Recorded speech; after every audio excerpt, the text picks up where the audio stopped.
नमस्कार विद्यार्थी मित्रों, द स्कूल ऑफ साइंस की ओर से मैं तुषार नारिकरा कक्षा 9 में आपका हार्दिक स्वागत करता हूँ। आज हम इकाई 4 कर्ण का जीवन दर्शन, जिसके लेखक है रामधारी सिंह दिनकर। आज हम चौथी इकाई के अंतर्गत कर्ण का जीवन दर्शन है, इसका अध्ययन करेंगे। अध्ययन करने से पहले हम हमारे लेखक रामधारी सिंह दिनकर का परिचय लेते हैं। उनका जन्म ईस्वी सन 1908 में और निधन ईस्वी सन 1974 में हुआ था। वह हिंदी साहित्य के सुप्रसिद्ध कवि थे। इनका जन्म बिहार के मुंगेर जिले के सिमरिया नामक गांव में हुआ था। उनको दिनकर के नाम से भी जाना जाता है। दिनकर उनका उपनाम है।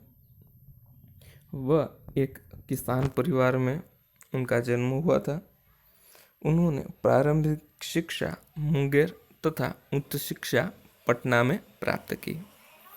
पटना विश्वविद्यालय से उन्होंने स्नातक की उपाधि प्राप्त करके कुछ समय तक अध्यापन कार्य किया। दिनकर जी सीतामढ़ी में सब रजिस्टर और मुजफ्फरपुर कॉलेज में हिंदी विभाग के अध्यक्ष रहे। वे भागलपुर विश्वविद्यालय के उपकुलपति और भारत सरकार की हिंदी सलाहकार समिति के अध्यक्ष भी रहे हैं। अब हम उनकी विशेषता के बारे में देखें तो अपने देश और युग के प्रति जागरूकता, कवि ने तत्कालीन घटनाओं, विषमताओं का खुलकर चित्रण किया। उनकी वाणी में शक्ति है, ओज है। उनकी कविता में शोषित और पीड़ित वर्ग की व्यथा और उससे मुक्ति का संघर्ष है। उनकी रचना के बारे में हम देखें तो उनकी सबसे ख्यातनाम रचना है, वह है उर्वशी। इसके बाद रश्मिरथी, रेणुका, हुंकार, रसवंती, कुरुक्षेत्र उनकी काव्य कृति है। ऐसा कहा जाता है कि सन 1972 में उर्वशी के लिए उन्हें ज्ञानपीठ पुरस्कार मिला था। संस्कृत के 4 अध्याय उनका चिंतन ग्रंथ है, जिसे साहित्य अकादमी पुरस्कार में सम्मानित किया गया। अर्धनारीश्वर, मिट्टी की ओर आदि उनकी प्रमुख गद्य रचनाएं हैं। उनका कृतित्व गुणवत्ता और परिमाण दोनों दृष्टि से विपुल है। अब हम इस काव्य खंड को सारांश के रूप में देखेंगे। प्रस्तुत काव्य है वह खंड काव्य है, जो कि रश्मिरथी महारथी कर्ण के करुण किंतु भव्य जीवन की मीमांसा करने वाला खंड काव्य है।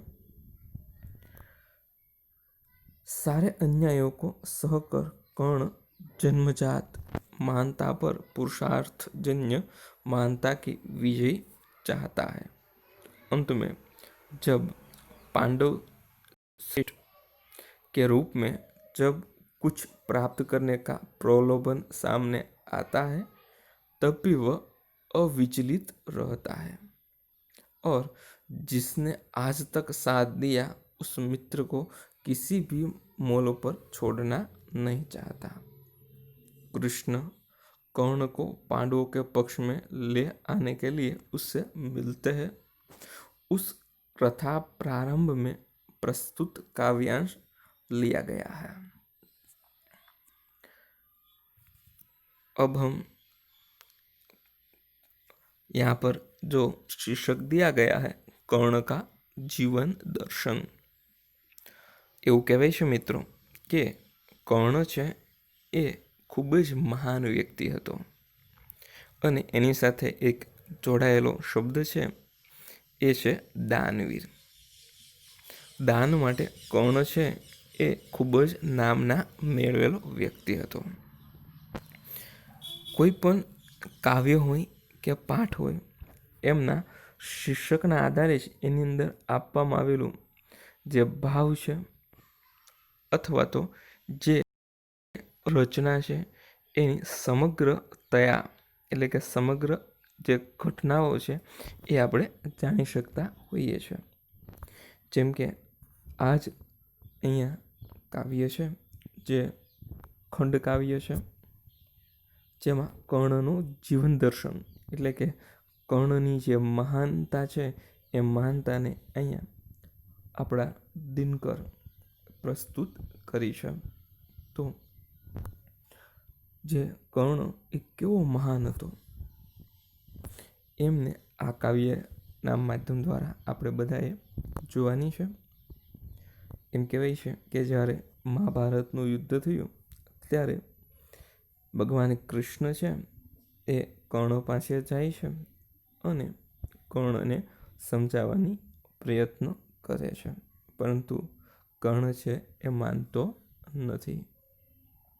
તો એ જે વાત છે એ ભગવાન કૃષ્ણ અને કર્ણ વચ્ચેની એ આ કાવ્યમાં અહીંયા આપણા કવિ રામધારી દિનકરે છે એ અહીંયા રજૂ કરી છે. તો ચાલો જોઈએ કાવ્ય કર્ણ કા જીવન दर्शन. पहली पंक्ति में कहा गया, वैभव विलास की चाह नहीं, अपनी कोई परवाह नहीं, बस यही चाहता हो केवल दान की देव सरिता निर्मल, करतल से जरती रहे सदा, निर्धन को भरती रहे सदा. અહીંયા કર્ણ છે એ ભગવાન કૃષ્ણને કહે છે કે વૈભવ વિલાસ, ધન દોલત અને જે સંપત્તિ છે એ સંપત્તિની મારે કોઈ પરવા નથી.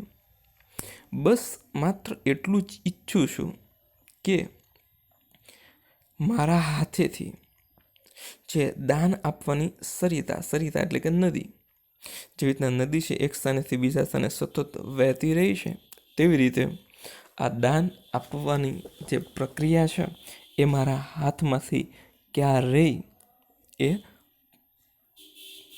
ઘટે નહીં. એ દાન અને એ દાન દેવાની જે નદી છે, ધન દોલત, એ નદીની જેમ જ હું એ આપ્યા જ કરું. કરતલ એટલે કે હાથ, પોતાના હાથમાંથી એ હર હંમેશા છે એ ઝરતી રહે અને જે નિર્ધન છે, જે ગરીબ છે, એ ગરીબ વ્યક્તિને હંમેશા એ ભરતી રહે, સદા એટલે કે હંમેશા.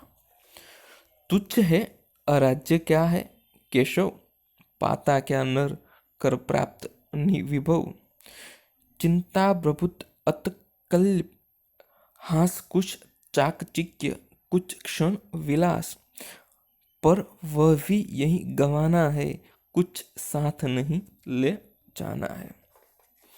આગળ કહે છે કે હે કૃષ્ણ, હે કેશવ, જે રાજ્યોનું આપ મને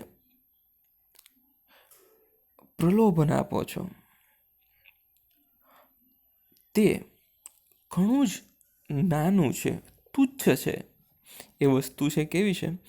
એકદમ નાની છે.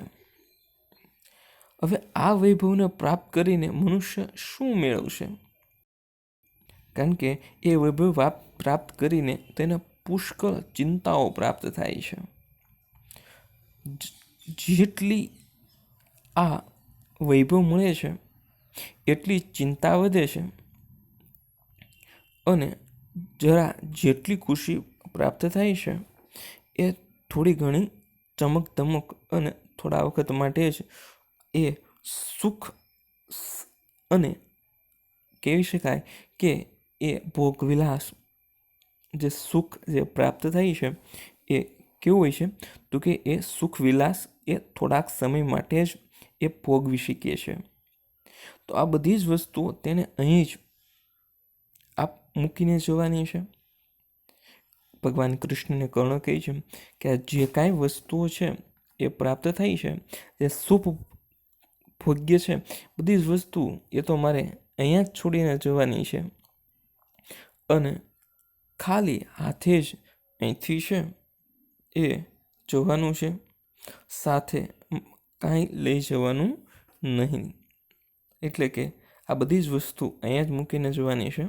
હું મારા આ બંને હાથમાં આ એક પણ સુખ સુવિધાની વસ્તુ છે એ લઈને જવાનો નથી.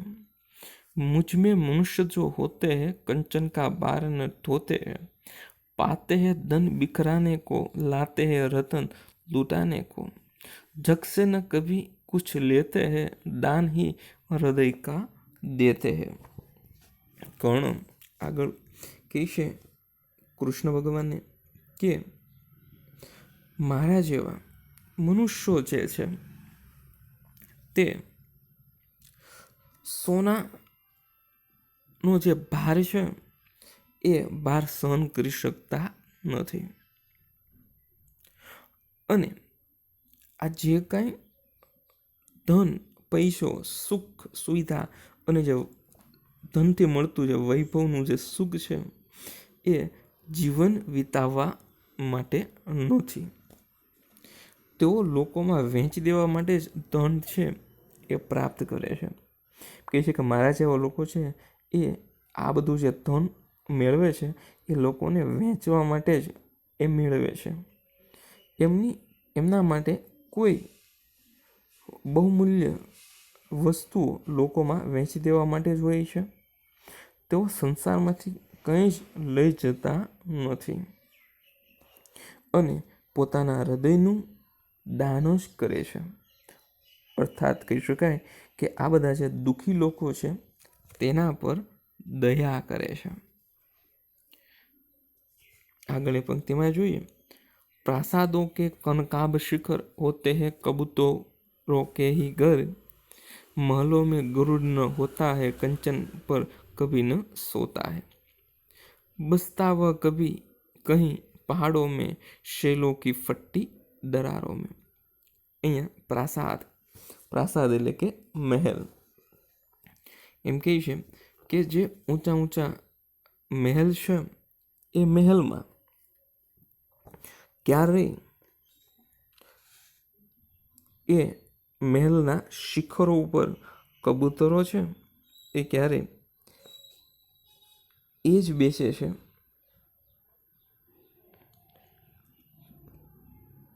અને એ મહેલમાં ક્યારેય ગરુડ બેસતા નથી કે એ સોના ઉપર ક્યારેય સૂતા નથી. એટલે કે એ મોટા મોટા મહેલ છે એ મહેલ ઉપર એ ક્યારેય ગરુડ છે એ બેસતા નથી. હવે આ મહેલ છે એ ખૂબ જ વિશાળ કાય હોય છે, ખૂબ જ ઊંચા ઊંચા હોય છે. એ મહેલ તો માત્ર કબૂતરોનું જ ઘર હોય છે. એ મહેલ ઉપર ક્યારેય ગરુડ આવીને બેસતા નથી કે ક્યારેય સોના ઉપર બિરાજમાન થતા નથી અથવા તો એ સોના ઉપર ક્યારેય પથારી કરી અને સૂતા નથી.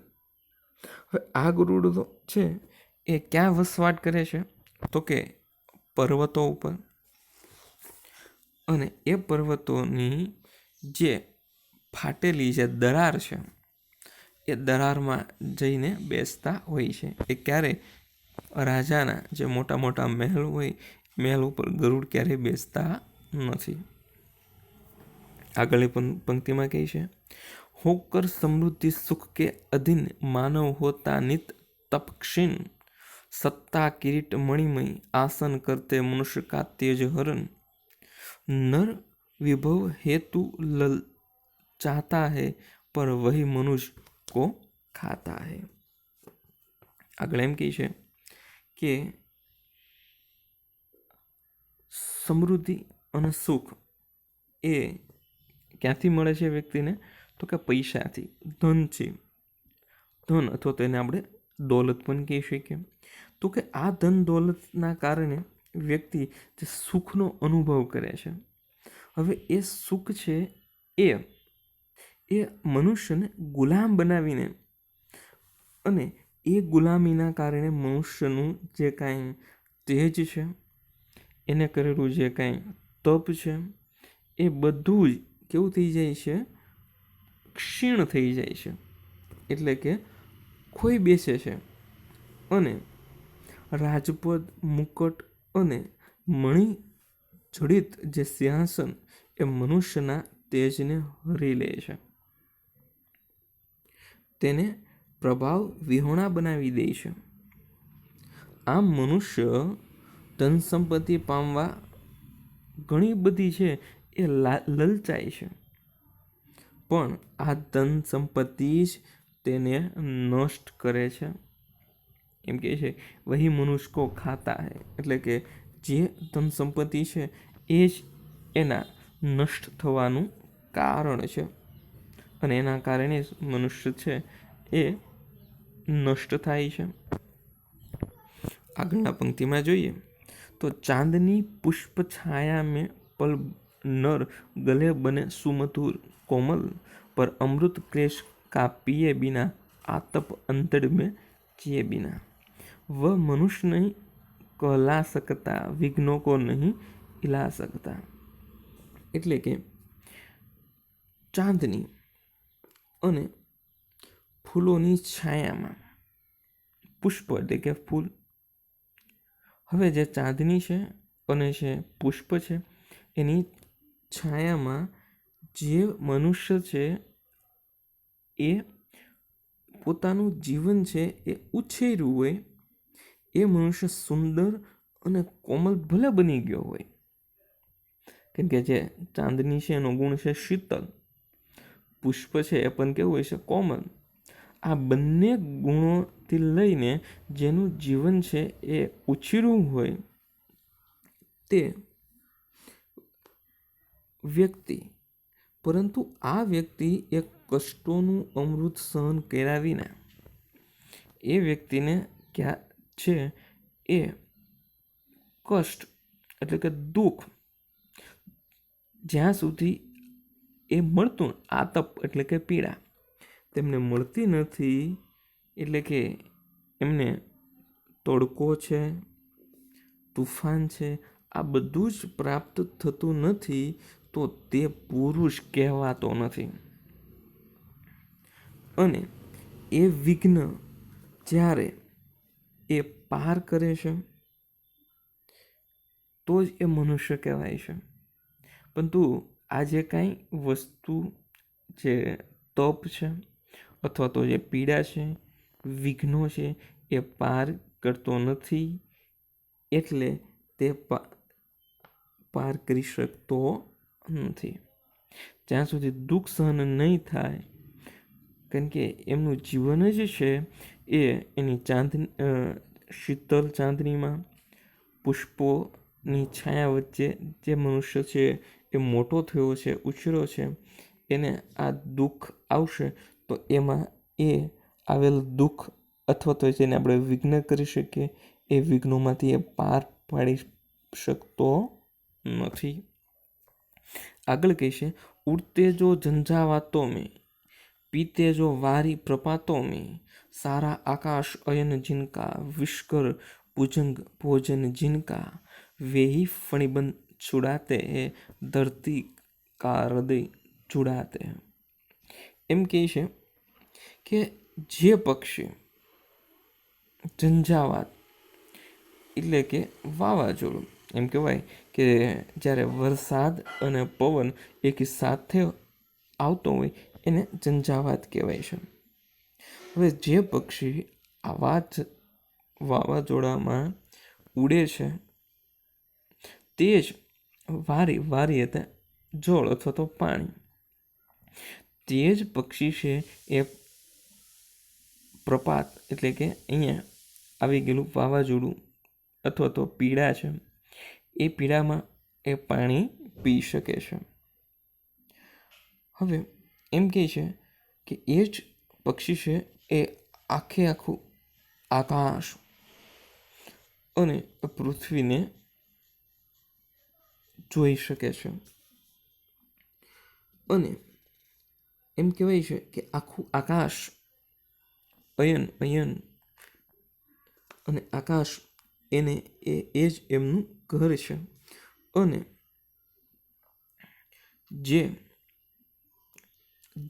ભુજંગ એટલે કે સાપ પણ વિષકર એટલે કે જે ઝેરી સાપ છે એ ઝેરી સાપ જ જેમનું ભોજન છે. હવે આપણને ખબર છે કે એ ગરુડ નામનું જે પક્ષી છે એ ઝેરી સાપને ખાતું હોય છે. એટલે એમ કહે છે કે જે આખું આકાશમાં ફરે છે, ગમે તેવી આંધી હોય, તુફાન હોય, તો પણ એ આકાશમાં ફરી અને એ પાણીને પીવે છે. અને એ જ પક્ષીનું ખોરાક એટલે કે ઝેરી સાપ છે. તો એવા ગરુડ જ સાપના બંધનથી છુટકારો અપાવે છે અને એ ધરતીના હૃદયને શીતળતા આપે છે. એ જ છે એ શું કરે છે? ફણીબંધ એટલે કે એમ કહી શકાય કે સાપનું બંધન. ફણી એટલે કે નાગનું જે બંધન છે એ બંધનથી છોડાવે છે. અને એ ધરતીના હૃદય છે એ હૃદયને શીતળતા અપાવે છે અથવા તો આપે છે. આગળ કહે છે કોણ કે મેં ગરુડ कृष्ण में पक्षीराज, सिर पर न चाहिए मुझे ताज, दुर्योधन पर ये विपद घोर, सकता न किसी उसे विष उसे छोड़, रणखेत पाटना है मुझको, अहिर पास काटना है मुझको. એમ કહે છે કે હે કૃષ્ણ, હું એ ગરુડ પક્ષી છું અને મારા માથા પર કોઈ મુકટની જરૂર નથી. સિર પર ન ચાહીએ મુझे તાજ એટલે કે હું એ પક્ષી છું, ગરુડ છું, મારે મારા માથા ઉપર કોઈ તાજ જોતો નથી. હવે દુર્યોધન પર એ વિપદ ઘોર, શકતા ન કિસી વિષ ઉછેસો, કારણ કે આ સમયે એ દુર્યોધન ઉપર એમ કે છે ખૂબ જ મુશ્કેલી અથવા તો એમ કહી શકાય કે વિપત્તિ છે. એ વિપત્તિથી એ ફસાયેલો છે, ઘેરાયેલો છે. હું કોઈ પણ રીતે તેને છોડી શકું તેમ નથી. એટલે કે હું દુર્યોધનનો સાથ ક્યારેય છોડી શકું તેમ નથી. મારે તો યુદ્ધ ક્ષેત્રમાં ઉતરવું છે અને દુર્યોધનના એમ કહેવાય કે અહિર પાસ, રણખેત એટલે કે યુદ્ધ મેદાન, આ રણ મેદાનમાં મારે યુદ્ધ કરવા ઉતરવું છે અને જે અહિરપાસ એટલે કે જે નાગપાશ છે એને કાપવો છે. જે દુર્યોધનના નાગપાશને મારે કાપવો છે. તો અહીંયા આ પાઠ કાવ્ય છે એ પૂરું થાય છે. વિદ્યાર્થી મિત્રો, થોડુંક લેસન છે એ તમે તમારી નોટબુકમાં લખી લેશો. અહીંયા આપવામાં આવેલા જે શબ્દ એટલે કે ટિપ્પણી છે એ દરેક ટિપ્પણી તમારે વાંચવાની છે અને ત્યારબાદ સ્વાધ્યાયમાં આપવામાં આવેલા જે પ્રશ્નો છે, પ્રશ્ન નંબર 1, 2 અને 3, એ 3 પ્રશ્નોના જવાબ છે એ તમારે તમારી પાકી બુકમાં લખવાના છે. તો આટલું લેસન છે એ તમે લખી લેજો. અસ્તુ. જય હિન્દ.